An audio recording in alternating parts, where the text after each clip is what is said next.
그러시고 저희는 첫 번째 주제로 한번 넘어가 보겠습니다. 네.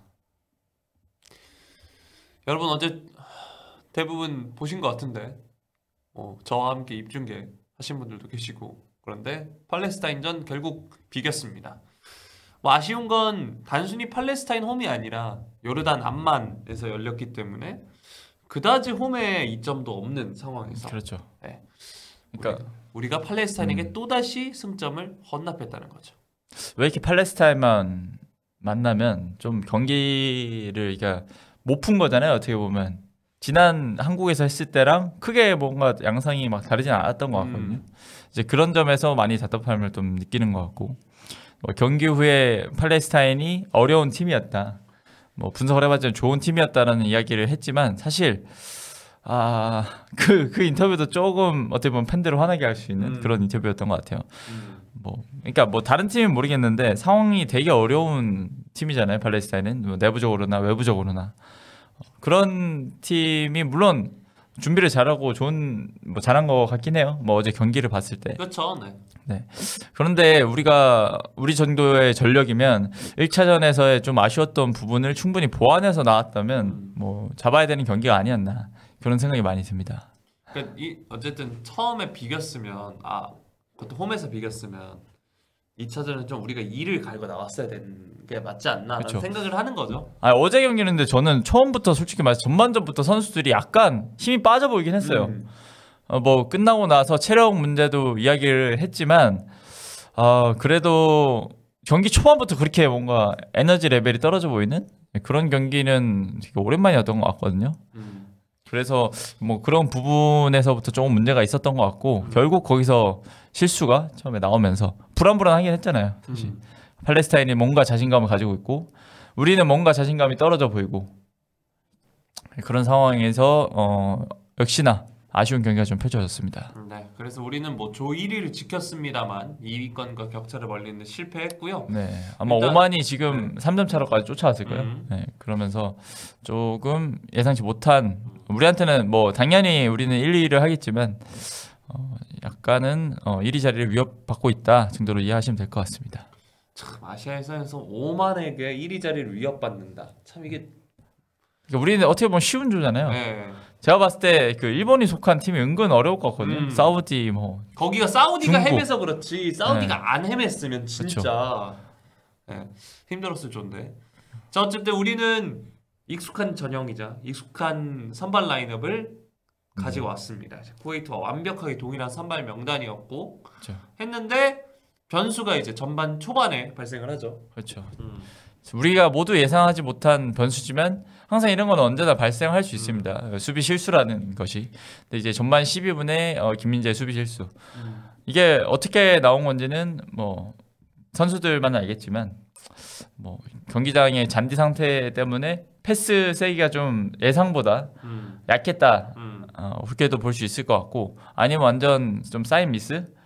또 다른 뭐 한편으로는 팔레스타인이 저걸 어떻게 보면 기다리고 있을 수도 있겠다. 네, 이런 생각까지 하게 만드는 그런 수비 실수였습니다. 판단도 좀 아쉬웠죠. 그렇죠. 이제 그 패스미스 장면을 보면 어쨌든 헤드업이 제대로 안 돼 있는 상황에서 이제 상대 공격수가 둘이나 있었고, 조현우 선수에게 향하는 패스의 길이나 세기가 좀 아쉬웠던 것도 마찬가지였습니다. 맞습니다. 뭐 복합적으로 발생한 거죠. 네. 네, 그래도 좀 일찍 만회골을 넣으면서 그래도 이 경기는 조금 승리하는 방향으로 풀어가겠구나라고 생각을 했는데, 오히려 후반전을 더 못했고, 사실 정확하게 우리가 약속된 플레이로 득점을 만들었다 하는 거는 딱 이 득점 장면밖에 없었던 것 같습니다. 그것도 뭐 굉장히 이 선수들의 개인 능력. 손흥민도 딱 보자마자 뒷공간을 파고들었잖아요. 이재성과 그때 순간적으로 스파이크가 튀면서 이재성의 패스도 아주 절묘하게 잘 빠졌고, 그런 선수들의 개인 능력이 좀 빛을 발했던 골이었습니다. 그 측면에서의 3자 연결이 후반전에도 뭐 오른쪽, 그러니까 양쪽 측면에서 다 조금 한두 번씩 나오긴 했거든요. 네. 이게 좀 준비가 됐다라고도 생각이 들면서도, 또 지금 얘기를 생각해 보면 3자 패스 정도는 개인의 능력일 수도 있겠다는 생각도 사실. 뭐 그 정도는 사실 되게 단순한 패스 얻기잖아요. 동호인들도 그 정도. 동호인들 잘하는 동호인들은 그렇죠. 그 정도를 하니까. 네. 자 그렇게 해서 손흥민 선수가 마치 그 아스날 앙리 시절을 보는 듯한. 아 정말 어떻게 보면 코스가 하나잖아요. 네, 물론 뭐 토트넘 레전드한테 적절한 비유는 아닐 수도 있지만 어쨌든 그 코스 자체가 워낙 그렇죠. 유명하잖아요. 앙리 그렇죠. 코스로. 네. 뭐 그런 상황이면 보통 공격수들이 두 가지 생각을 아마 하게 될 건데 골키퍼 머리 위쪽을 그쵸. 노리고 강하게 차든지. 그럼 이제 아마 발등으로 이렇게 맞췄을 거예요. 그럴 경우에 보통 왼발잡이 선수들은 골키퍼 머리 위쪽을 노리고 음. 오른발잡이 선수들은 감아서 반대로 이렇게 넣을 수 있는데 손흥민 선수는 워낙 오른발 킥이 좋다 보니까 정확하게 감아서 넣었습니다. 네. 자 그렇지만 후반 그렇기 때문에 그런 흐름이 전반전이었기 때문에 당연히 이제 후반전쯤에 손쉽게 역전을 하고 손흥민 선수가 금방 빠질 거라고 저도 이제 대표님도 예측을 했거든요. 그래요? 저는 완전 반대로 예측했는데 왜냐하면 쿠웨이트 전에서도 후반전의 경기력이 솔직히 말해서 좀 떨어졌어요. 근데 뭔가 흐름이 네. 이 정도면은 그냥 골만 안 터지는 것 같은데 약간 이런 느낌이었던 거죠. 네. 자 그런데 결국 뭐 후반전에 교체 투입이 뭐 처음에 가장 먼저 이루어졌던 게 그냥 같은 위치에 그 바꾸는 거. 네. 오세훈 주민규 그 이후에 뭐 이강인 이재성 빼고 배준호 오현규를 투입해서 투톱을 봤는데 뭐 딱히 뭐 투톱으로 볼 연결도 거의 안 됐고요. 네, 그렇죠. 전술적으로 조금 반응을 못했다는 게 가장 아쉬운 점일 것 같아요. 후반전은 우리가 홍명보 감독의 뭔가 약점을 이야기할 때 플랜 A는 확실하지만 플랜 B가 약한 감독이다. 그러니까 경기장 안에서의 그런 약간 위기 대처 능력 그런 것들을 좀 약점으로 꼽는데 이런 부분들이 어제 경기에서 좀 드러난 것 같아요. 일단 플랜 B가 어제 경기에서는 딱 그 투톱 말씀하신 투톱이었던 것 같은데 주민규와 오영규를 투입해서 근데 조금 전술적으로 좀 이상했던 게 이 선수들을 넣었는데 그 이후에는 크로스가 예전 그 전반전에 오세훈 선수 있을 때보다 훨씬 더 안 올라갔어요. 네, 개수적으로도 그렇고 크로스 올릴 상황도 없었고 그러다 보니까 오히려 U자형 빌드업 중앙으로도 들어가지 못하고 측면에서 머물다가도 다시 뒤로 돌아오고 네, 그런 상황들이 너무 많이 나왔습니다. 네, 그런 게 좀 전술적으로 풀지 못한 부분이지 않나. 사실 하프 스페이스 공략을 계속 하든지 뭐 그런 식으로라도 나왔어야 됐는데 뭐 크로스도 안 올라가니까 슈팅 자체를 공격수들이 할 수 있는 상황도 많이 안 나왔던 것 같습니다. 네. 그러니까 뭐 아싸리 머리 보고 때려 넣는 건 사실 오세훈이 가장 그 역할을 잘하고요. 그렇죠. 네. 그런데 뭐 어쨌든 오현규, 주민규라는 투톱이 들어갔다면 공중볼이든 혹은 그 등지고 이제 어쨌든 박스 쪽으로 집어넣는 패스들을 정말 후반 막판에라도 사용했어야 되는 거 아닌가라는 생각도 드는데 그런 부분들도 좀 부족했던 것 같고요. 그리고 그 우리가 어제도 말씀드렸지만 정작 크로스가 필요한 상황에서 왼발잡이를 다 빼고 그렇죠. 그리고 우리나라에서 크로스가 가장 좋은 선수인 이강인 선수가 빠졌다. 네, 이제 그런 상황이면 제 생각으로는 물론 뭐 전문가들 생각이 다를 수 있지만 이강인 선수를 왼쪽으로 보내고 네, 뭐 이런 식의 방향도 쓸 수 있을 거고 손흥민 선수를 교체해 준다든지. 네. 근데 배준호 선수가 이강인 선수 대신 이제 들어갔는데 배준호 선수는 크로스가 한 번밖에 없었어요. 이강인 선수는 전반전에 9번을 올렸죠. 또 오세훈 선수 머리로 정확하게 배달이 된 경우도 있었고. 네. 근데 이제 상황은 그렇게 만들어놨는데 이게 선수들 쓰는 거는 그렇게 쓰지 못했다는 거. 네. 그런 점들이 좀 복합적으로 되면서 굉장히 답답한 후반전이 됐던 것 같습니다.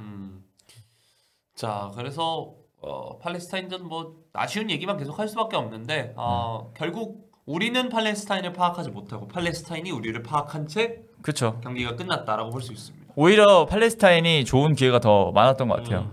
그 골대 앞에서 슈팅이 좀 강하게 맞으면서 크로스바 위로 떴던 그 장면은 거의 마무리가 됐으면 실점이나 마찬가지였던 장면이었거든요.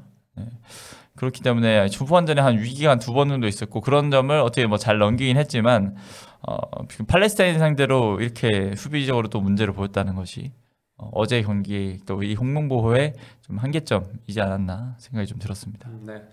자 반면 대표님이 녹화 중계를 하고 온 일본과 중국과의 경기 중국은 또 졌고요. 그렇죠. 또 졌어. 아니, 중국이 또 졌는데 일본이 머리로만 3골을 넣었단 말이에요. 네, 그러니까 일본은 발밑으로 하는 것도 있지만 저렇게 세트피스로만 2골을 만들어내는 그런 게 필요한데 우리 또 세트피스 골을 본 지가 좀 된 것 같아요. 확실히 세트피스도 활용을 해야 되고 세트피스 수비도 잘해야 되고 확실히 이 세트피스 전술에서 정말 아쉬운 것 같고 거기다가 어제 나온 그런 문제점들 플랜 B의 부재 그리고 뭐 수비 문제는 계속 안고 있었죠. 계속 실점이 나오고 있었으니까 그런 것들이 좀 복합적으로 다 발생을 했습니다. 그러니까 일본 대표팀만 놓고 보면 일본 대표팀이 과거 생각하면 그 좀 아기자기하고 네. 그런 패스워크로 경기를 풀어가고 비교적 이제 뭐 피지컬적인 뭐 헤더골이나 혹은 이제 몸싸움, 경합, 거친 거에 있어서 좀 부족하다. 뭐 이런 평가를 받곤 했었는데 요즘은 그 단점들을 하나둘씩 보완해가는 느낌이거든요. 그렇죠. 예. 게다가 일본 대표팀은 뭐 챙겨 보시는 분들 아시겠지만 아시아 레벨에서 가장 그 벤치 멤버와 이제 선발 라인업 간의 격차가 좀 없는 팀이죠. 그렇죠. 예. 어제도 보니까 미토마가 벤치였다고 하더라고요. 예. 그 정도로 일본 대표팀은 전반적인 팀의 밸런스 자체가 잡혀 있다라고 볼 수 있습니다.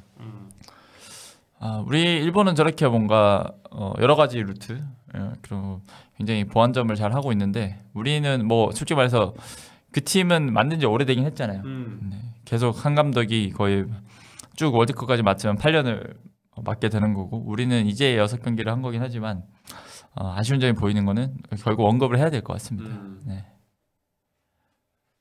저도 그냥 뭐 홍명보 감독 하니까 생각나는 건데 차라리 이번에 말고 그때 브라질 월드컵 때 끝나고 시간 그만두지 마시고 쭉 갔으면 네. 그럼 이제 뭐 색깔 자체도 나오기 편하고 맞죠. 네. 벤투 감독 정도는 받으면 좋죠. 감독들이 물론 뭐 그 사이에 슈틸리케처럼 꼬라 박으면 이제 경기당은 당연한 거긴 하지만 네. 근데 어제는 진짜 배준호 선수도 딱히 뭔가 할 수 있는 게 많이 없었던 것 같아요. 네. 왜 앞에서 정말 좋았던 그런 상황들이 있었는데 그렇게 활용을 하지 않고 이렇게 좀 갔는지 또 오히려 더 결과가 필요했던 상황이었잖아요. 근데 이후에 뭐 결정력 문제 당연히 뭐 언급을 할 수 있는데 사실 지금 홍명보 감독이 결정력 문제를 이야기하기는 조금 너무 이게 결정력 문제는 어떻게 보면 캐캐 묵은 핑계처럼 들리기 때문에 빨리 뭐 해법을 찾아야 될 것 같습니다. 네. 네. 김민재 선수가 이렇게 조금 어제 아쉬운 장면을 보여준 이유들 중에 하나는 체력 이슈를 이야기하지 않을 수가 없습니다. 맞습니다. 김민재 선수가 일단 바이에른 뮌헨에서 올 시즌에 굉장히 많은 경기를 소화를 하고 있죠. 10월 A매치 이후에도 대부분 경기에 선발로 나섰고 시간으로 보자면 595분을 소화를 했습니다. 거기다가 쿠웨이트전에서 체력 안배를 받지 못하고 풀타임을 뛰었는데 나머지 뭐 황인범 선수라든지 손흥민이라든지 약간 주축 선수들은 그런 체력적인 안배를 받았기 때문에 또 김민재가 그런 걸 받지 못한 배려를 어떻게 보면 받지 못한 그런 상황이라고 볼 수 있겠습니다. 굉장히 좀 지친 그런 모습이에요. 근데 김민재 선수가 확실히 지쳤을 때 안 좋은 모습이 나오는 건 우리가 지난 시즌부터 약간 체감을 했잖아요. 네. 정말 뭐 언제 나오든 잘하던 그 김민재가 왜 이렇게 실수가 많아지지 하는 게 작년이었던 것 같은데 작년에도 전반기에 진짜 많은 경기를 뛰었었죠. 네, 막 부상도 어느 정도 있었고. 그렇죠. 바이에른 뮌헨 자체가 부상이 너무 많다 보니까 김민재 선수가 거의 원백이라고 불릴 정도로 수비형 미드필더들이랑도 호흡 맞추고 막 그랬었거든요. 그러다가 결국 후반기에 퍼지는 그런 상황이 발생을 했죠. 아시안컵 때도 종아리가 계속 좀 좋지 않았고 이후에도 좀 뭐 체력적인 그런 문제들이 겹치면서 좀 판단력이 좋지 않은 모습을 보였는데 지금부터의 관리가 중요할 것 같다는 또 생각이 들게 하는 어제 경기였습니다. 네. 쿠웨이트전에서 그런 상황이 있었죠. 중계에 잡혔는데 힘들다. 네. 힘들어라고 혼잣말을 했는데 그게 진짜 약간 마음에서 나오는 거잖아요. 속에서 이제 끌어나오는 그런 부분인데 그런 거를 좀 강력하게 좀 어필을 하기는 했겠죠. 그 홍명보 감독한테. 근데 뭐 교체할 상황은 아니었던 것 같고 또 김민재가 빠지면 또 그 불안감이라는 게 아직은 있는 것 같습니다. 그 두려움. 네. 근데 결국 그거는 넘어서야 될 부분이죠. 수비수들 많이 들어왔잖아요. 공경원 선수도 있었고 새로운 조합을 수비수로도 꾸려서 결국 그것도 어떻게 보면 수비의 플랜 B적인 부분인데 계속 김민재만 내세워서 하는 거는 그냥 어떻게 보면 선수 기량에 의존할 수밖에 없는 그런 상황을 대변하는 것 같습니다.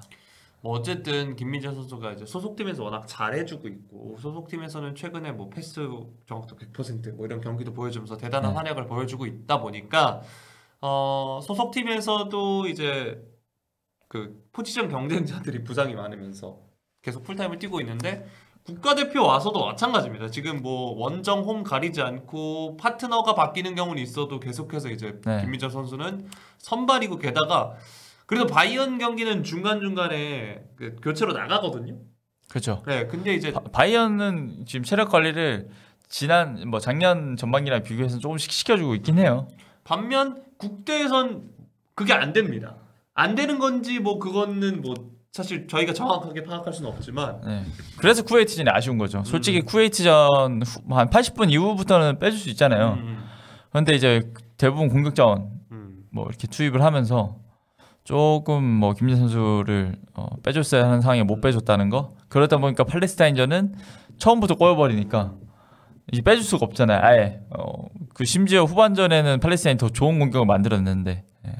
물론 사실 입장을 바꿔놓고 우리가 홍명보 감독의 입장이나 아니면 이제 동료들 입장을 생각해봤을 때 김민재 선수를 뺀다? 그거 쉽지 않죠. 그렇죠. 네, 그런 것도. 네. 근데 결국 뭐 장기적으로 봤을 때 김민재 선수가 계속 있지는 않을 거잖아요. 그러니까 부상으로도 빠질 수 있는 상황이고.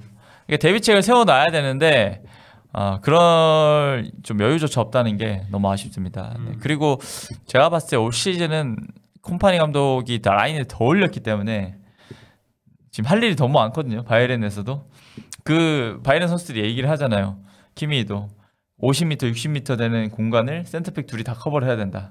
윙백도 다 올라가 있고. 근데 그거를 김민 선수가 계속 하고 거의 어떻게 보면 이 셔틀런이라 하죠. 수비에서 전진 수비까지 요 왔다 갔다를 제일 많이 하는 선수가 아마 김민재 선수가 아닐까 싶은데 당연히 힘들고 근육도 지칠 수밖에 없습니다. 그 정도면 김민재가 앞에 공격수들이 뭐하다 이제 턴오버가 볼 뺏기면 그렇죠. 쌍욕파가 됩니다. 진짜. 그렇잖아요. 네. 야이씨. 김민재 선수 입장에서 솔직히 말해서 후반전에 만약에 들어온 선수들이 압박 제대로 안 해서 계속 수비적으로 힘든 상황이 나오면 공격수한테 화가 날 수밖에 없어요. 네. 공격수 화가 날 수밖에 없고. 그리고 이게 모든 문제가 저는 수비 전술의 부재 때문이라 생각을 하거든요. 이게 뚜렷한 수비 전술이 없으니까 뭐 커버나 이런 것들도 우리 대표팀 얘기하는 거죠. 네, 우리 대표팀. 네. 그렇다 보니까 센터백들한테 너무 가중이 많이 가고. 네. 그러니까 뭔가 바꿀 수도 없고 이 선수들 뺐다가 잘못되면 그게 또 온전히 감독 탓으로 돌아오니까 무서워서 못 빼는 거잖아요. 그러니까 이게 수비 라인부터 빨리 또 잘 정비를 해야 될 것 같습니다. 김민재 선수가 좀 쉬려면. 어제 이제 우리가 어쨌든 수비 쪽에서 전술하면 수비 쪽에서 볼을 가졌을 때, 그러니까 온더볼 상황에서의 전술은 그래도 좀 명확하게 보이는데 네. 이제 수비 과정에선 그 장면이 좀 명확하게 보이지 않는다라고 이야기를 해봤고요. 네. 그 뭐 윙백 자원들도 성장이 필요할 때 어떤 선수들이 있나요라고 물어보셔서 물어보셔서 지난 경기 때 이태석 선수가 데뷔를 했었죠. 이효영 선수의 맞이.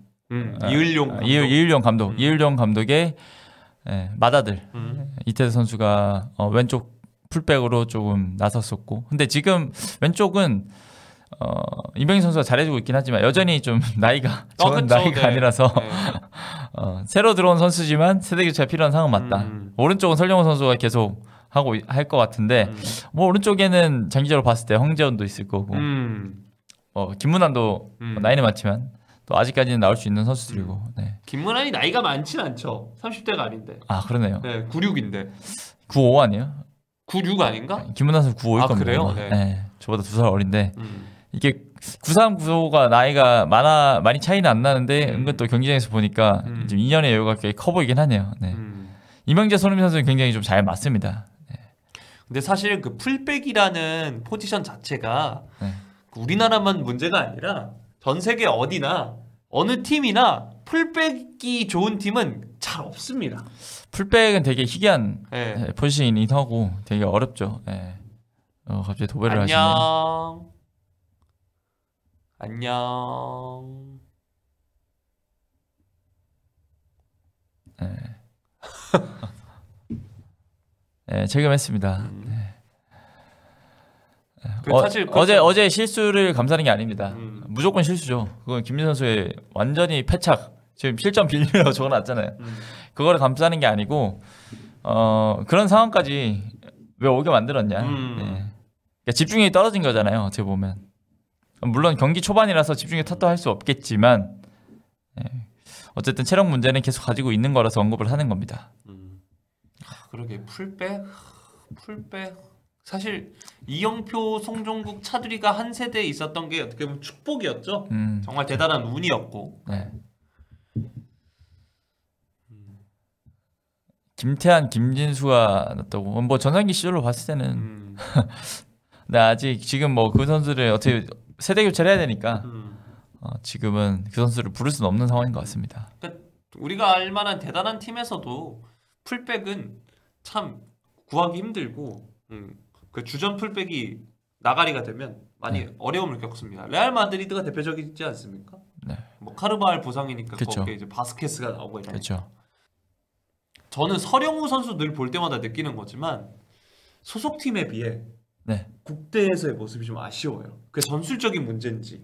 근데 요즘 좀 특히 그런 것 같은 게 네. 왜냐면 원래 이강인, 서령우 라인이 이 정도로 파괴력이 없진 않았거든요.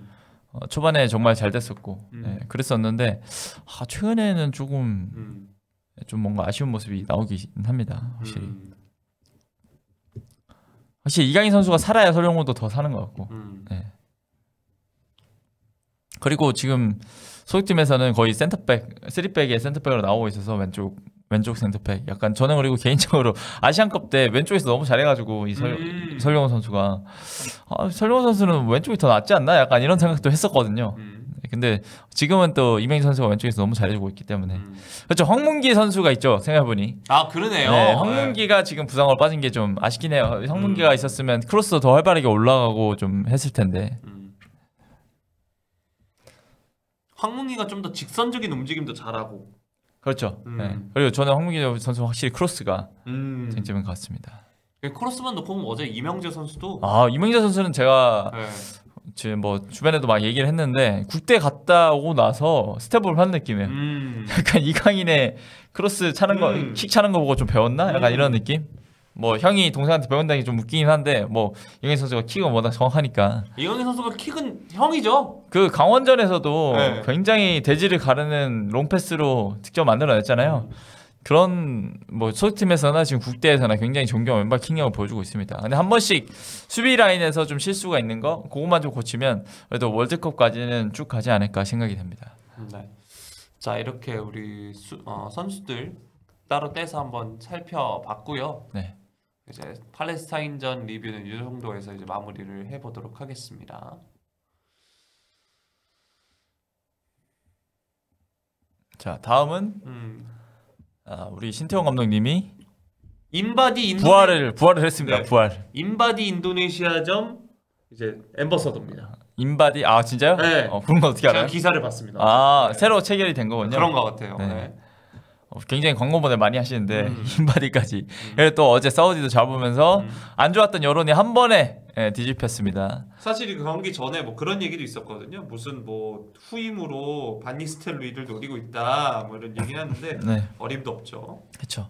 또 르나르의 사우디를 잡았기 때문에 이게 약간 상징적인 게 있지 않나. 우리의 감독 후보였던 르나르가 또 사우디 지휘봉을 다시 잡았는데 좀 잘 못하고 있습니다. 대체 사우디는 사우디는 제가 봤을 때 이거는 선수들 폼 자체가 다 떨어진 것 같아요. 진짜. 네. 아무래도 너무 외국인 선수들이 많아서 자국리그에서 제대로 못 뛰다 보니까 진짜 사우디 선수들이 좀 많이 흔들리고 있는 것 같습니다. 네, 그런 사우디를 상대로 2대0 승리를 거둔 신태용의 인도네시아. 자, 어제 경기를 좀 뭐 살펴보면 일단 역습으로 굉장히 좀 결과를 잘 만들었습니다. 네. 일단 숫자는 항상 보면 인도네시아가 공격 진영에 한 3명? 2명에서 풀어나가는데 이 선수들이 되게 개인 능력이 좋고 그리고 마무리까지 하고 오려고 하는 그런 모습을 보여주고 있습니다. 이거는 신태용 감독이 완벽하게 주문을 한 부분이라고 좀 생각을 하고요. 일단 전반 31분에 수비 진영에서 길게 걷어낸 공을 페르디난이 갖고 올라가면서 역습이 좀 시작이 됐습니다. 오란마운이 컵백을 내줬고 페르디난이 이제 타이밍을 뺏는 절묘한 슈팅으로 마무리를 했는데 뭐 오란마운이나 이런 선수들 다 개인 능력이 좋습니다. 다 네덜란드 그래서 사실상 반 네덜란드 선수라 봐야 돼요. 이 선수들 전부 다 네덜란드 출신이고 피가 좀 뭐 조금 섞이긴 했지만 인도네시아 네덜란드에서 막 청소년 대표도 했고 막 그런 선수입니다. 일단 후반 11분에는 수비 진영에서 또 길게 내준 공을 페르디난이 오른쪽으로 빼줬고 오란마온이 페널티 박스 안에서 수비수 사이로 어렵게 공을 빼냈죠. 이제 그거를 이제 페르디난이 다시 1대1 기회를 잡고 또 마무리를 했습니다. 그러면서 2대0. 그러니까 이게 일본전 인도네시아 지난 경기 일본전이었거든요. 일본전에서도 사실 선제골 먼저 넣을 수 있었어요. 1대1 기회를 놓쳐서 그렇지. 이런 상황들은 굉장히 잘 만든단 말이에요. 그때도 후방에서 한 번에 때려주는 킥으로 앞에 있는 선수들이 개인 능력으로 기회를 만들고 1대2 상황을 만드는데 이게 마무리가 되면 이렇게 사우디전처럼 되는 거고 일본은 뭐 워낙 강한 상대라서 그걸 마무리 못하니까 바로 실점을 하면서 패배하게 된 거고 대패까지 좀 이어지게 된 건데 어제 경기는 좀 잘 풀려서 다행히 승리를 거뒀습니다. 네, 그렇게 해서 이제 인도네시아가 승점 6점으로 승점이 같은 사우디와 중국을 각각 다득점과 골득실 차이로 밀어내면서 조 3위가 됐습니다. 야, 이게 혼돈의 C조라고 말하는 게 이런 부분입니다. 지금 3무 1패로 되게 안 좋았던 인도네시아가 한 경기 이기니까 승점 6점으로 바로 3위까지 올라갔어요. 이거는 인도네시아 역사를 좀 새로 쓸 수 있는 그런 상황이거든요. 네. 인도네시아가 지금 1승 3무 2패네요. 총 5경기. 네. 지난 중국전 패배. 그게 너무 아쉬웠죠? 네, 이게 너무 아쉬웠고 바레인전 솔직히 무승부도 너무 아쉬운 결과였어요. 그거는 거의 승리를 가져가는 그런 분위기였는데 그때 무승부를 거두게 되면서 승점을 못 땄고 그때 땄으면 지금은 2위 자리일 텐데 그런 점이 굉장히 좀 아쉽습니다. 네. 아쉽고 뭐 그 중국 일본전 2연패로 인도네시아 여론도 좀 안 좋아졌었죠. 신대 감독이 해준 게 많지만 아무래도 월드컵 탈락 눈이 높아졌잖아요. 신대 감독이 팀을 이끌면서 굉장히 성과를 냈기 때문에 이게 높아진 눈으로 신대 감독을 비판하기 시작했어요. 그 높아지게 한 사람을 그렇죠. 네. 비판하기 시작했는데 감독 교체 여론까지 뭐 슬쩍 나오기도 했었거든요. 그런데 뭐 축구협회장이 책임을 개인에게 지우진 않을 것이다라면서 좀 해임을 없다고 이야기를 했고 신태영 감독은 우리의 현주소가 어디인지 생각하고 응원을 해주면 좋겠다라는 좀 당부의 말을 좀 남기기도 했습니다. 그런 말은 남기고 홈에서 사우디를 이기는 결과를 낸 거죠. 사우디랑 원정 갔을 때 거기서 무승부를 거뒀을 때만 해도 와 신태영 미쳤다 뭐 이런 말이 나왔었는데 이제 이겼으니까 완벽하게 증명을 한 거죠. 자, 그래서 뭐 앞서서 말씀드렸다시피 승점 3위가 됐는데 이 조에서는 일본이 압도적으로 그렇죠. 1위로 치고 올라가고 있는 상황입니다. 뭐 일부 베스트 그 일부 의견이라도 약간 그렇게 밖으로 나오게 되면 그 당사자는 신경을 쓸 수밖에 없습니다. 그 부분에 대해서. 자, 그렇게 해서 이제 그 인도네시아를 이끌고 있는 우리 신태용 감독 이야기를 해봤고요. 그 이외에도 아시아 예선 중간 정리 한번 해드릴 텐데 우리의 벤버지 상황 한번 살펴볼까요? 네, 벤투 감독이 이끄는 아랍에미리트 UAE가 어제 카타르를 홈으로 불러들여서 5대0으로 대파를 했습니다. 네, 카타르가 좀 지금 상태가 이상하죠. 아시안컵 챔피언인데 지금 어제 경기에서 유효슛도 하나도 못 때리고 네. 지금 뭐 그러니까 개최할 거 다 개최했다 이거야. 그렇죠. 뭐 주요 선수 보면 이제 알리 나오고 아피프 나왔고 네. 최고의 선수들이 다 나왔어요. 근데 힘이 쭉 빠지면서 지금 4위까지 미끄러진 상태입니다. 득실차는 무려 마이너스 7점. 반면 이제 UAE 벤투 감독 UAE는 3승 1무 2패로 지금 3위입니다. 이 조는 의외로 우즈베키스탄이 잘하면서 지금 2위에 올라 있는데요. 벤투 감독이 3점 차로 지금 추격을 하고 있습니다. 그리고 근데 뭐 골득실만 봤을 때는 UAE가 굉장히 좋네요. 어제 대승을 거두면서 12골 4실점, 골치 8점입니다. 여기 조에서는 거의 1등이라고 볼 수 있고 북한은 꼴등이네요. 꼴등은 북한입니다. 네, 어제 보고 경기를 보면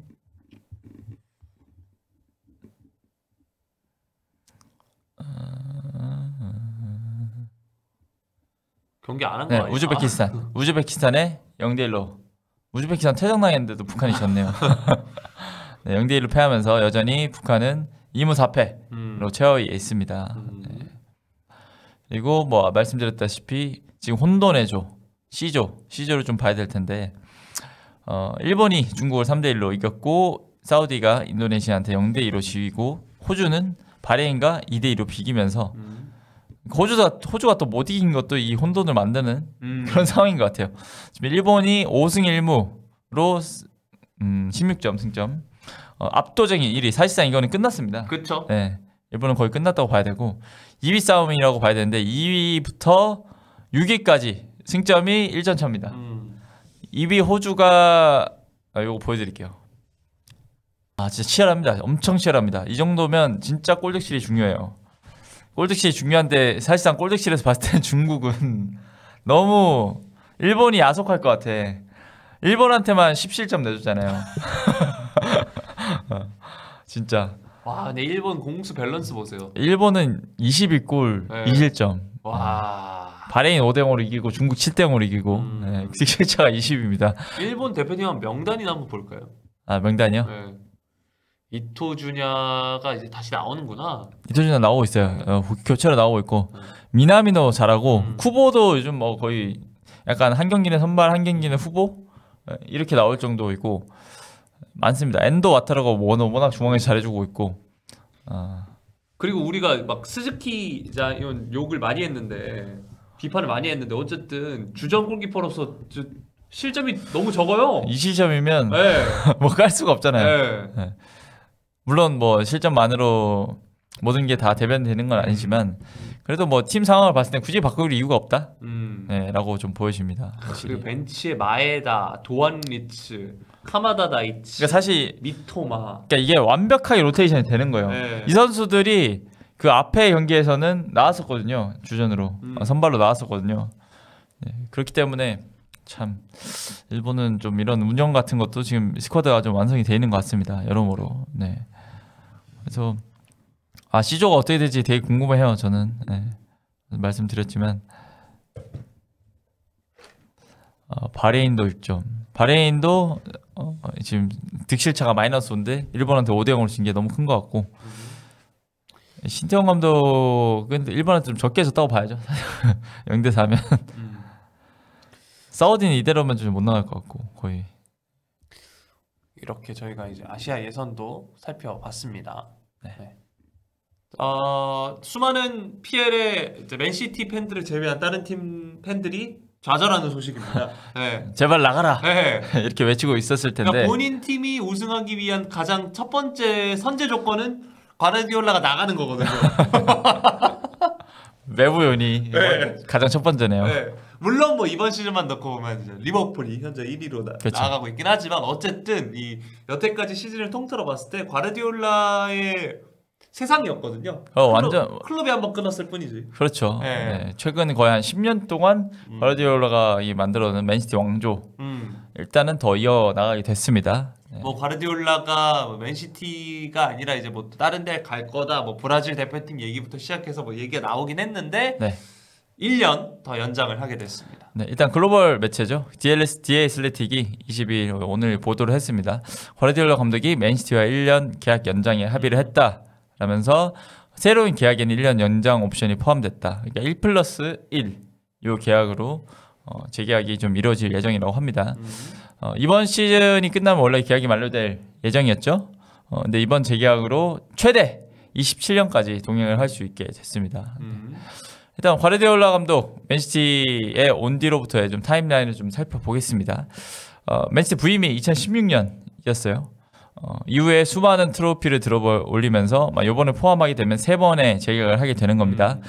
첫 재계약은 2020년 11월 19일에 2023년까지 2년 계약을 체결했고요. 그 다음에는 2022년 11월 23일 25년까지 2년 재계약을 체결했습니다. 그리고 올해 11월 지금 20일이니까 뭐 역시 11월에 재계약을 하게 되네요. 올해 11월에는 1+1 재계약을 할 예정입니다. 근데 앞에랑은 조금 다른 점이 보이니까 확실히 다 2년씩 재계약을 했으면 올해는 1+1 요게 좀 큰 차이로 좀 보여집니다. 자, 그렇게 되면 이제 과르디올라는 맨시티를 10년 이상 이끌게 되는 건데요. 그렇죠. 2026년까지 하게 되는 거니까 딱 10년을 일단은 채우겠네요. 과르디올라 감독은 뭐 바르셀로나 데뷔 시즌부터 시작해서 바이언에서도 뭐 실패라고 평가받는 경우가 많지만 바이언의 경우 챔스 우승을 못했기 때문에. 그렇죠. 네. 하지만 어쨌든 이제 리그에서 압도적인 성적을 거뒀고 맨시티 와서 트로피만 18개를 들었습니다. 와, 맨시티에서의 업적이 진짜 많은 것 같은데 프리미어리그 일단 6회 들었습니다. 2017-18 시즌부터 18-19 시즌 했고 2020-21 시즌부터 지금까지 총 4번 연속으로 다 들고 있고요. 그리고 FA컵에서는 2회 18-19, 20-23 지난 시즌 FA컵 결승에서는 맨유한테 지면서 아쉽게 놓쳤고 그래서 맨유 팬들이 그랬죠. 진짜 나빴다. 진짜 약간 본인들이 우승을 했는데 진짜 팬 나빴다. 왜 괜히 맨시티가 큰 그림 그린 것 같잖아. 그 황금알을 낳는 거위를 그대로 둔 거죠. 우승 상금 좀 받고 위약금으로 다 물고 그렇게 됐습니다. 리그컵에서는 4회 우승입니다. 17-18, 18-19, 19-20, 19-20, 20-21. 요 안에는 이제 토트넘과의 그 맨시티랑 결승전도 포함이 돼 있는데 4회를 우승을 했고 가장 중요했던 맨시티 역사에 가장 중요했던 챔피언스리그를 2022-23 시즌에 우승을 했습니다. 그러면서 이제 UEFA 슈퍼컵도 1회 들었고 피파 클럽 월드컵도 1회 이렇게 해서 총 18개의 트로피를 땄습니다. 물론 뭐, 트로피로 남긴 하지만 어쨌든 맨시티가 이 과정에서 챔피언스리그 4강도 많이 갔고 결승을 간 경우도 있었고, 그렇죠. 뭐 준우승을 뭐 나중에 역사가 평가를 하지 않는다는 말도 있지만 어쨌든 전반적으로 이 패배 맨시티는 유럽 축구를 지배하는 팀 중에 하나였다. 아니 뭐 그만큼 두드렸으니까 지금의 이제 뭐 이런 영광이 있는 거겠죠. 네.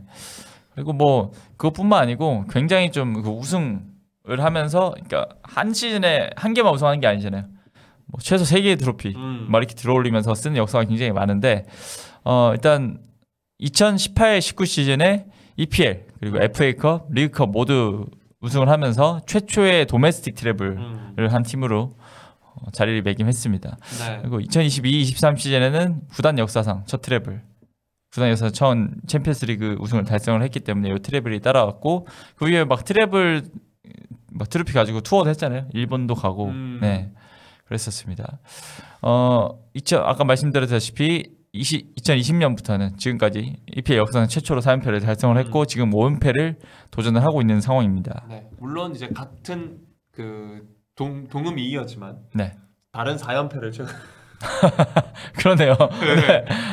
최근에 좀 확실히 이 리그 5연패라는 게 정말 어렵다고 느껴지는 게 맨시티가 4연패를 한 역사가 진짜 까마득하거든요. 아랍에미리트 자본이 인수되기 전인 2006년 이후에 18년 만입니다. 그 5연패를 노리는 것도 똑같네요 지금. 그렇죠.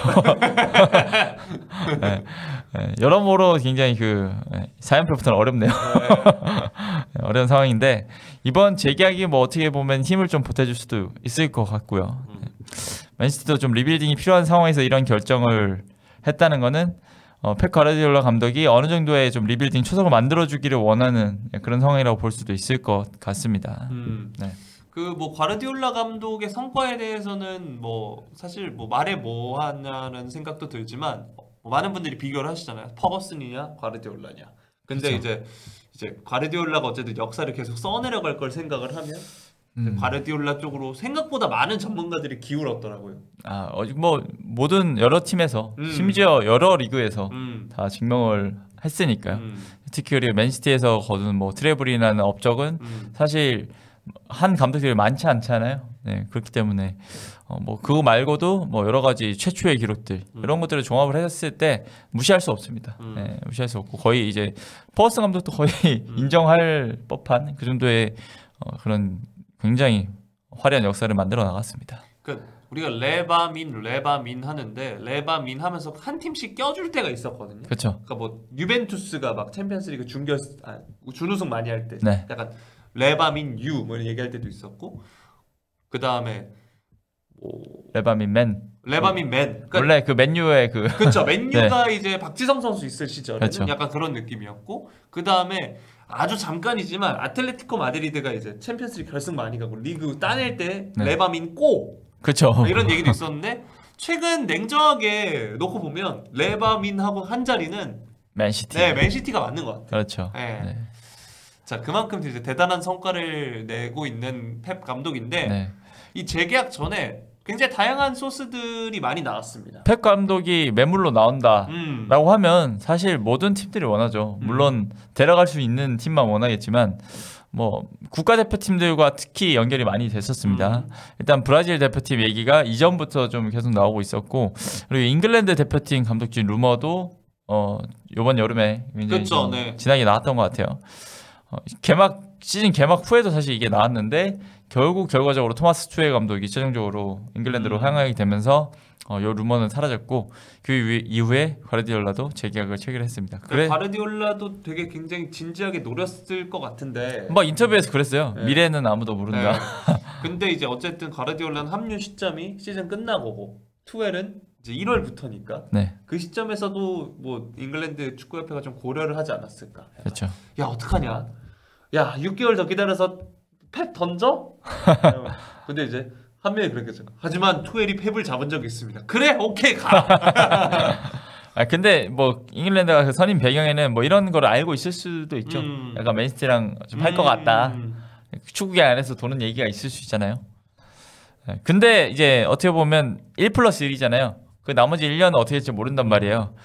그러면 2026년에 또 과르디올라 감독이 계약 만료가 다가올 텐데 머지않은 미래입니다. 그때 또 많은 루머들이 나올 수 있고 이미 나오고 있어요. 최근에 그 브라질 호나우두 있잖아요. 페노메노. 네, 이 호나우두가 브라질 축구 협회장직에 출마하는 주요 공약으로 내세운 게 과르디올라 선임이라고 합니다. 그래서 좀 화제가 됐는데 그때 그 언제 선임할 거냐? 그때 기간도 2026년으로 계획을 해놓고 있어요. 그러니까 2026년이라는 시기가 되게 어떻게 보면 변화의 시기가 될 수 있는 게 월드컵 끝나고 나서잖아요. 네, 월드컵 끝나고 나서 많은 국가대표팀들이 뭐 다른 감독들을 선임을 준비할 수 있고 뭐 그대로 가는 팀도 있을 거고 그런데 브라질은 일단 굉장히 좀 상황이 계속 어려운 상황에서 일단 어떻게든 월드컵을 나가서 월드컵 치르고 나서 좀 과르디올라 데려오면서 확실히 좀 변화를 시키겠다. 이런 계획을 세우고 있는 것 같습니다. 자 이렇게 축구협회장직에 출마하는 공약으로 이 정도 공약은 내세워야 되거든요. 그렇죠. 네. 저는 뭐 누구에게 하는 말이라고 하진 않겠습니다. 진짜 이런 공약이 있으면 축구 팬들은 설레죠, 사실. 펩이 우리 감독으로, 심지어 우리 나라 감독으로 설렐 수밖에 없습니다. 아마 유니폼이 선수들 것과 더불어서 한 최고 스타 그 다음 급으로 많이 팔리지 않을까, 펩이 오면. 공약도 좀 물론 뭐 실현시키는 게 가장 중요하지만 공약 자체가 좀 설레게 만들어야 되거든요. 그렇죠. 네. 자 이렇게 해서 이제 뭐 과르디올라 감독의 거취에 관한 루머는 어쨌든 그래도 그 계약 기간 자체가 1년 늘어난 거라서 계속 나올 것 같긴 합니다. 네. 뭐 우리가 기대했던 알론소가 PL로 올 수 있나? 맨시티로 오나? 뭐 이런 시나리오는 이제 사라지게 됐죠. 근데 뭐 앞서서 아모림 얘기도 있었던 것 같은데 아모림은 정반대팀이 맨유로 갔으니까 일단 아모림과 펩의 대체자로 언급되던 그 아모림과 펩의 또 맞대결 이런 것도 좀 관전 포인트가 될 것 같습니다. 그렇습니다. 이제 맨시티의 다음 경기는 토트넘이기 때문에 네, 이거 노린 거 아니야? 토트넘전 앞두고 또 재계약 발표를 하면서 약간 분위기 반전 노리는 것 같은데 컨디션이 좋은 상태로 돌아가는 손흥민이 있는 그렇죠. 네. 상대로 이제 맨시티가 리그 5연패가 리그 이제 우승 5연패가 아닌 공식전 5연패예요. 네, 공식전 5연패를 혹시나 모릅니다. 당할 수도 있는 상황이에요. 맞습니다. 네. 공식 5연패는 맨시티한테도 되게 충격이 클 텐데 공식 5연패 다음 경기가 맨시티한테도 되게 중요한 게 이 경기에서 만약에 지면 첼시와 승점 차가 거의 한 1점까지 좁혀질 수 있습니다. 네, 나머지 지금 첼시 3위부터 6위인 브라이튼까지 승점 19점으로 바짝 이제 오고 있거든요. 아니 눈은 뭐야? 눈은 뭐야? 근데 이게 아무리 시즌 초반이라고 하지만 진짜 이거 말이 되나? 3위부터 네. 13위까지의 격차가 진짜 적네요. 그렇죠. 네. 심지어 토트넘도 10위에 있는데 3위랑 승점이 3점 차야. 토트넘 입장에서는 이 경기가 진짜 중요할 것 같긴 합니다. 네. 그래서 이거 지금 이 상황 순위로 보지 말고 승점으로 봐야 될 것 같아요. 네, 여러모로 손흥민 선수가 복귀를 또 해서 국가대표팀에서 골을 넣으면서 이제 골 감각을 올렸으니까 맨시티도 좀 많이 신경을 쓰일 것 같은데 맨시티는 홈에서 치르는 경기니까 연패 탈출을 위해서 굉장히 집중을 할 것 같습니다. 이번 주말에 정말 11월 24일이죠. 네, 정말 기대되는 이 한판. 과연 손흥민 선수가 그래도 골을 넣어주길 기대합니다. 펩을 이번에도 잡아들을지. 아 저번에 잡아뜨렸죠. 물론 이제 골을 넣었으면 잡아들여서 아예 좌절까지 시켰을 텐데. 사실 그거는 실점의 세레머니였죠. 아 음. 실점했구나. 네. 승부 예측 해볼까요? 승부 예측이요? 아예 스코어 예상해주세요. 한 번만. 좀 죄송합니다. 1대2 아 맨시티 승리. 승. 저는 2대2. 음. 이 두 팀이 맞붙었을 때는 골이 많이 나옵니다. 음. 2대2 예상하겠습니다. 음. 아무튼 뭐 맨시티가 요 펩 가르디올라의 재계약 버프를 받을지 아니면 정말 이제 최근에 유례 없었던 5연패를 당하게 될지 네, 굉장히 주목이 됩니다. 자 이렇게 펩 감독의 이야기까지